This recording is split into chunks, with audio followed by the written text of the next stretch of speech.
कहते हैं जिन धुएं से बने होते हैं वे नज़र नहीं आते, पर जब किसी इंसान से नाराज़ होते हैं तो उसके साए तक को अपने साथ ले जाते हैं।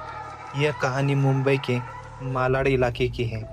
एक आम सी रात, पर ऐसी रात जिसने फहद नाम की लड़की की ज़िंदगी में हमेशा के लिए बदल दी।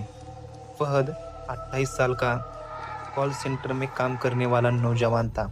हर रात की तरह उस दिन भी उसकी शिफ्ट खत्म हुई रात के 2 बजे। बारिश शुरू हो चुकी थी। वो जल्दी घर पहुंचना चाहता था, इसलिए उसने वही रास्ता चुना जो कब्रिस्तान के पीछे से होकर जाता था।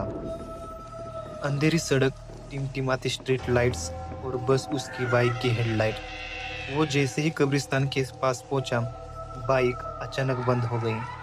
उसने बार बार किक मारी, पर इंजन चालू नहीं हुआ। चारों ओर सन्नाटा था, बस पेड़ों से पानी टपकने की आवाज़ और बीच बीच में बिजली चमक रही थी। तभी उसे सामने एक सफ़ेद कपड़ों में बुजुर्ग आदमी दिखाई दिया। वो धीरे धीरे उसकी ओर आ रहा था, पर उसके पैर जमीन को छू नहीं रहे थे। फहद के मुंह से आवाज़ नहीं निकली। वो बस टॉर्च से उस आदमी की ओर देखने लगा। वो बुजुर्ग रुक गया और बहुत धीमी आवाज़ में बोला, बेटा, मदद करोगे? मैं रास्ता भटक गया हूँ। फहद कांपते हुए बोला, आप यहाँ कैसे? रात के 2 बजे? वो आदमी मुस्कुराया और उसी पल फहद की बाइक अपने आप चालू हो गई। फहद डर के मारे बाइक पर बैठा और पूरी स्पीड से वहाँ से भाग गया। घर पहुंचकर उसने दरवाज़ा बंद किया और आईने के सामने आ गया। उसका चेहरा पीला पड़ा था और गर्दन के पीछे 3 उंगलियां जैसे जलने के निशान बने हुए थे। उसे याद नहीं था कि किसी ने छुआ भी हो, पर निशान ताज़े थे, जैसे किसी ने आग से जला दिया हो। अगले दिन उसके साथ अजीब चीज़ें होने लगी।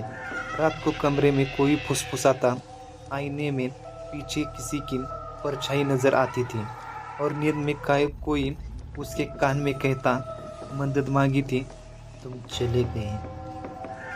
3 दिन बाद उसकी हालत बिगड़ गई। वो चिल्लाता, दीवारों से बात करता, कभी हंसता, रोता। परिवार घबरा गया और एक मौलवी को बुलाया। मौलवी ने कमरे में कुरान की आयतें पढ़नी शुरू की। अचानक हवा तेज झोंका आया, लाइट्स बुझ गई और फहद की आवाज़ बदल गई, भारी डरावनी हो गई। वो चिल्लाया, मैंने सिर्फ मदद मांगी थी, उसने मुझे छोड़ दिया, अब मैं उसे नहीं छोड़ूंगा।